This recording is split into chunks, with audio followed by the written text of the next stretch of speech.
Joining us, a Rochester man with a history of DWI is pleading not guilty to charges he drove drunk and hit a city cop. 33-year-old James Exdale of Rochester has 2 prior DWI convictions. Police say Officer Nicole Cookingham was responding to a 911 call late Saturday night when she saw a truck speeding toward her. She couldn't get out of the way in time before that truck hit her.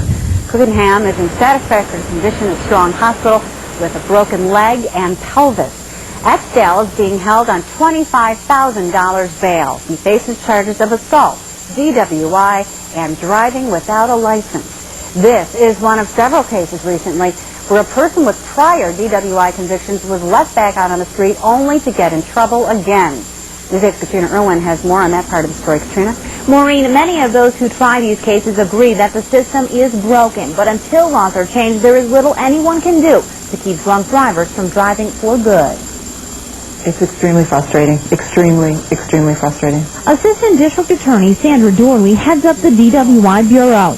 She says there is a serious problem with the law that ends up allowing drunk drivers to get behind the wheel time and time again. The law does not adequately sentence these people and punish them. In the past 2 weeks, 2 people have been hit by drivers with prior DWI convictions. The crash this weekend involving Officer Cookingham and last weekend's crash that killed Rochester teacher Scott Spino. The prison terms for convicted drunk drivers are often very short. Their licenses are taken away, but still they manage to drive. There needs to be something done, maybe stricter penalties for the offenses themselves, but that's something that's got to come from Albany. But it's certainly a problem that needs to be addressed. Ed Fiandach is one of the area's most well-known DWI defense attorneys. He says that more and more of his clients are repeat offenders. Over the past 5 or 6 years, we've gone to the point where the majority of the people coming in to see us have had some sort of conviction in their lifetime for DWI. He has a few theories on how to fix the current problem. The current mentality that's calling for increased penalties simply isn't working.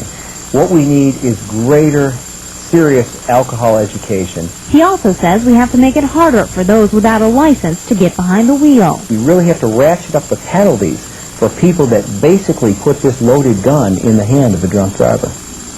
And Dorley says one way to keep the drunk drivers who are involved in a fatality behind bars is to seek manslaughter charges, but even that, she says, only puts them behind bars for 5 to 15 years. In the newsroom, Katrina Irwin, News 8 Now.